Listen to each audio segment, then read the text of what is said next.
BJP की तरफ से एक स्ट्राइक रखी गई है। उस स्ट्राइक में उनके स्टेट के लीडर ये बोले हैं कि हम प्रियंक खरगे साहब के घर को जाकर लॉक करेंगे। मैं ये बोलना चाहता हूँ, आपको स्ट्राइक करना है, आपको कुछ डिमांड करना है तो आप डेमोक्रेटिक वे से जाइए, डीसी ऑफिस को जाइए, डीसी को मेमोरेंडम दीजिए, आपके जो भी डिमांड है वहाँ रखिए जाकर। आप यहाँ पर प्रियंक खरगे साहब के पर्सनल घर पे आके उसको बंद करने की बात कर रहे हैं आप। ये सिर्फ और सिर्फ प्रियंक खरगे साहब वोकल होकर अपनी बात रखते हैं, उनके जितने भी आग्रह हैं वो निकाल रहे हैं। जो भी ये है नेशनल लेवल पे और स्टेट लेवल पे पुराने जितने भी हुए हैं वो सब निकाल रहे हैं, तो उनको दबाने की ये कोशिश, सिर्फ उसको ये करने की कोशिश कर रहे हैं।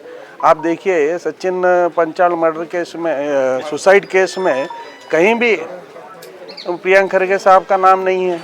सिर्फ ये प्रियंक खरगे साहब को इसको इन्वॉल्व इसमें डाइवर्ट करने के, जो प्रियंक खरगे साहब जो स्टेट लेवल पे आवाज़ उठा रहे हैं उनको सिर्फ डाइवर्ट करने के लिए ये चाल है उनके। तो हम आज उनकी गुंडागर्दी जो चल रही है उस गुंडागर्दी को हम गांधीगिरी से हम जवाब देने की कोशिश कर रहे हैं। हम यहाँ प्रियंक खरगे साहब के घर के पास बीजेपी वालों का वेट कर रहे हैं। कोकोनट वाटर से पानी के बोतल, चाय और छाछ से हम यहाँ पर वेट कर रहे हैं। अतिथि देवो भव के इससे ये कांग्रेस का सिद्धांत है, इसलिए हम यहाँ पर वेट कर रहे हैं। सर वो तो कह रहे हैं घेराव करने के लिए हमारे। घेराव किस चीज़ का कर रहे हैं भाई? घेराव घर पे कहाँ क्या करेंगे? आप वहाँ पर जाइए जहाँ आपकी डिमांड सुनी जाती है, आप वहाँ पर जाकर एप्लीकेशन दीजिए जहाँ पर आपकी ये हो सकती है। डेमोक्रेटिक वे से डीसी ऑफिस एक ये है, आप वहाँ जाइए।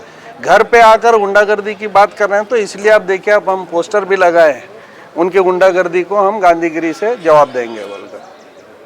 सर क्या इसमें प्रियंक खरगे जी को पर्सनली टारगेट किया जा रहा है? तो ये तो आपको मालूम होना चाहिए।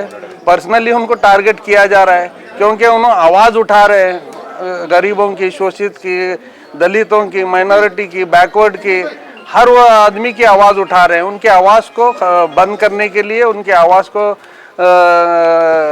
ख़त्म करने के लिए ये सब किया जा रहा है। मगर हमारे लीडर खामोश बैठने वाले नहीं हैं, ऐसी वो आवाज़ उठाते रहेंगे, ऐसे ही इनके जवाब देते रहेंगे। इन कितना भी ये करने दीजिए, उससे कुछ फ़र्क नहीं पड़ेगा।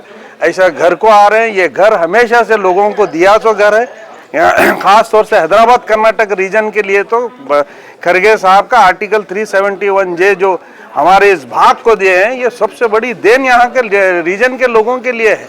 तो ये सब चीज़ें ख़त्म करने के लिए यहाँ पर आकर सिर्फ डाइवर्ट करना, इसको इशू को हमेशा से इसमें लाना, चैनल्स में लाकर आप लोगों के बीच में बात करना, ऐसी कोशिश कर रहे हैं।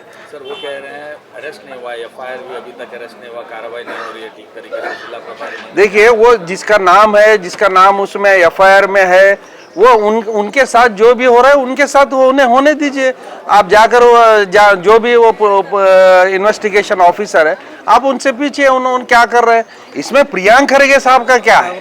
आप प्रियंक खरगे साहब खुद ने स्टेटमेंट दिया है कि हमने सीआईडी इंक्वायरी के लिए सबसे पहले प्रियंक खरगे साहब ने कहा, जिस दिन ये ना आया बेलगाम में, सबसे पहले आकर फ्रंट से बात कर उन्होंने कहा है हम सीआईडी को इस केस को देंगे। तो उससे ज्यादा और क्या कह सकते हैं? कौन बोल रहे हैं सर? अभी सीआईडी ने है, हमको सीबीआई को देने के लिए बोल रहे हैं। हमें राज्य सरकार पर विश्वास नहीं है। अब बीजेपी गवर्नमेंट में जो भी हुआ सीआईडी को देखो, आप देख सकते हैं जितने भी केसेस यहाँ पे हैं, आज तक कोई भी उनकी गवर्नमेंट थी, कभी भी सीआईबी को इसको नहीं दिया गया है। यहाँ से स्टेट एजेंसी से ही इंक्वायरी की जाती है। अगर स्टेट एजेंसी के बाद अगर ऐसा कुछ नहीं हो सकता है तो बाद में फिर डिसीजन स्टेट गवर्नमेंट लेती है इसको आगे देने के लिए। अब तो सीआईडी इंक्वायरी चल रही है, पिछले 4-5 दिन से चल रही है, अब उसमें क्या आता देखेंगे।